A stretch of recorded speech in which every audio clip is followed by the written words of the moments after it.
Hey, welcome back, my friend. My name is Danny Dumas, and this is the Earn Your Title podcast. And I have a fairly, I don't know, deep is not the right word, but I read a book called The Courage to be Disliked, and I really want to share it with you.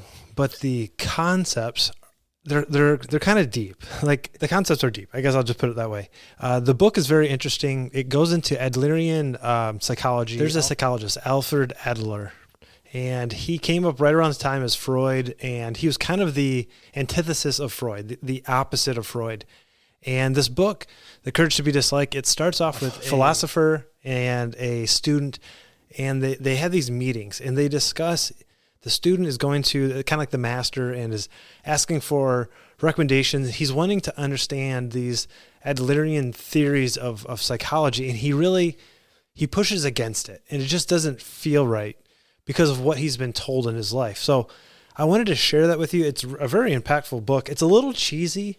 The dialogue is a little cheesy. I wouldn't say it's the best book in the world, but the concepts are really interesting. One of those concepts being that trauma isn't real, in the sense that, we have been conditioned in today's day and age that if you experience trauma, it is going to affect every area of your life. And Adler would just say, that's probably not true. Like, it's not that it's made up. And obviously we do experience trauma, but the fact that it has to contribute to your decisions today, he would say you're making a choice to let it bother you, to let it affect you. And in the book, the student's going back and forth. He's like, well, what about this and this? He goes all those things. And what it comes down to is every single day you have a decision to make. How are you going to respond to the world? And if you lack the courage, and they use the word courage a lot, if you lack the courage to make the right decisions, then that trauma can change what you do, how you do it, when you do it. But the basics of you can change today. No matter how terrible your life was, all the negative things you've been through, you have the ability to change today. And I really like that. Like, that part resonated with me because I cannot control my past. You cannot control your past. You had a deadbeat dad. We just had Father's Day, and maybe this is a tough time for you, and you just think, I can't be a good dad because I don't know what a good dad looks like. Well, there's plenty of good dads out there. Your dad just wasn't one of them. And go out there, read a book, get a mentor, be around, find a good dad, and say, hey, how do you do this dad thing? And then go out and be a good dad today. Make that decision. I thought that was that's a pretty powerful message. Like, Adler would talk about our drive for significance, striving for significance. And he would say that we are inherently wired to grow. We're inherently wired to improve and feel competent. But this doesn't mean that we're being better than somebody else. Anytime in Adlerian psychology that you're competing against somebody, you're failing. But you're going to have, and this is where it's like, it's tough because you do have this competitive nature. I have a competitive nature, and I do want to win. Adler would say that it is not, you can't win against someone else, because when it comes down to it, you need to handle your tasks and I'll handle my tasks. And if you do that, you can live a very happy life. But he recognizes that the drive to succeed and win is in us. It is the driving factor of life, but the goal should be to be a better you, to advance you, and not to worry about anybody else at all. And that is the hard part of, like, wrapping your mind around this, because we do live in a competitive society where it does seem like a zero-sum game. Like, if I win, you lose. And that feeds into this idea of challenge and striving, is that I win, you lose. But Adler would say that that's where the strife comes from. That's where our heartache and our pain come from, is when we're trying to interact with somebody else that we really can't change them at all. So instead of playing, basketball, where you do beat the other team, play golf, where the only person you can beat is yourself, right? It doesn't really matter what anybody else does. You do your best, and your best is all you've got. And whether you win or lose the game, it really doesn't matter, because you can't affect the other person. Where you have a game like basketball, yeah, I can definitely affect you. I can play defense. I can play better offense. But in golf, you and the ball, and you have to win. You beat yourself. You have to strive to be better to yourself. And that's cool, because it takes away the imposter syndrome of looking at other people and how they do. He goes a lot into that whole imposter syndrome or feeling inadequate. Like, he talks about feeling short. and how for many people, if you're too short or too tall, most people would rather be too tall. They feel like there's benefits. But if you had never seen another human being in the world, no matter how tall you were, you would feel adequate. And so he basically breaks down that all strife on the planet Earth with human beings comes from interpersonal communication.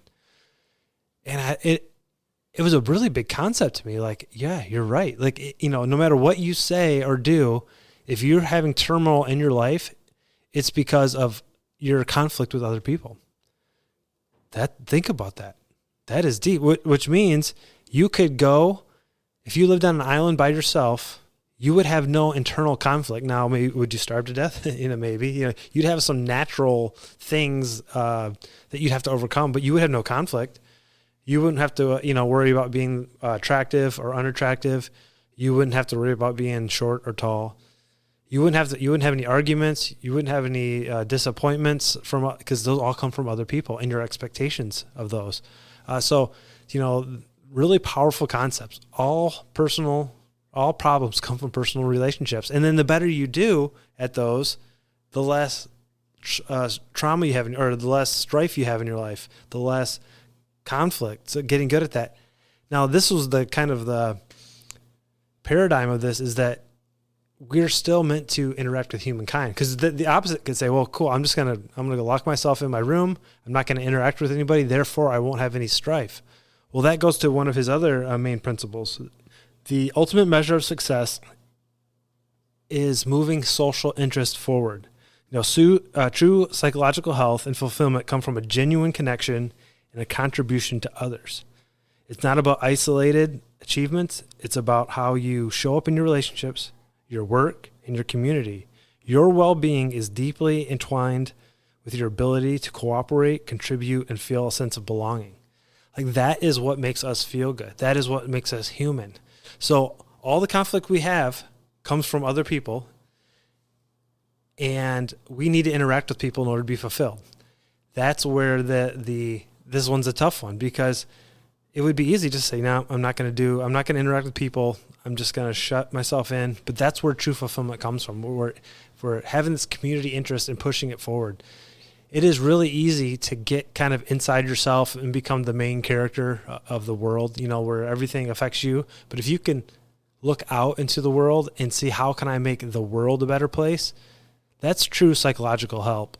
You see someone who is like super narcissistic, everything's about them, and you can just see it. When bad things happen, so someone did something to them, it's always them. But the person that everybody loves to be around is always looking out, because that is true psychological health, is to maintain these social interests. And I just think that is so cool. This third one, you have an unconscious game plan. Your lifestyle for how you approach life challenges is shaped by earlier experiences. Every action you take is powerful, purposeful, and aiming towards the goal, even if you are unaware of it. Understanding this blueprint and the private logic behind your behaviors gives you the power to consciously choose new, more effective paths rather than being stuck in old patterns. That's pretty powerful. That we have a goal. And he gives an example of someone who gets really, really nervous, nauseous, sick to their stomach with the thought of going out into the world. So they stay inside. They say they have crippling anxiety. He would say that they actually have a goal of not going out into the world. And the anxiety, the nausea, the headaches, the dizziness is something that their body generates to facilitate the goal, which is not going out, which in modern psychology, I would say it's the complete opposite. There's like, you have an anxiety disorder. And now I do want to separate this. There are some people who have a chemical problem in their brain that causes anxiety, depression, and all these things. And that's a sickness that you need to get medication to take care of. I'm not talking about that. But many people, according to Adlerian psychology, would say that you experience that because you don't want to go out, because you don't want to interact, because it's hard and you lack the courage. All these things that he mentions require courage. You have to go out and do things that are uncomfortable. But we all have goals. That we have an unconscious blueprint of the things we want out of life, and we're going to get that. If you have an unconscious goal of being broke, And you think, who on earth would want that? Well, the person who fails to go to work on time, that person probably has an unconscious goal of being broke. And that can come from all kinds of things, fear of success, fear of, all these things, lacking courage, but they don't wake up on time because that facilitates their goal. So by flipping that and going, well, no, I do want this. And then what does that mean? Then you set the positive goal. You set a goal of where you need to be, what you need to do, and then getting up for work on time is easy. I don't think I've done justice to this book, but I highly recommend it. It's very interesting. It's something that I think I'm going to probably have to mull over for a while, but I wanted to get this out so you could, I listened to it, and it's got two actors, two different voices. It was good, but, I like the idea that trauma, your past, and I didn't call it trauma, your past doesn't have to dictate your decisions right now. That resonates with me. I like the fact that true psychological health is interacting with the world and making the world a better place. That resonates with me. I think it's very interesting the fact that the things that I do come from a goal. And that goal could be, I'm going to stay fat and lazy, so therefore I'm going to overeat at night. That puts it on me. Because if it's outside, like, I just can't, I have a sugar addiction. I've said that, I think I've said that on the podcast, I think I'm addicted to sugar.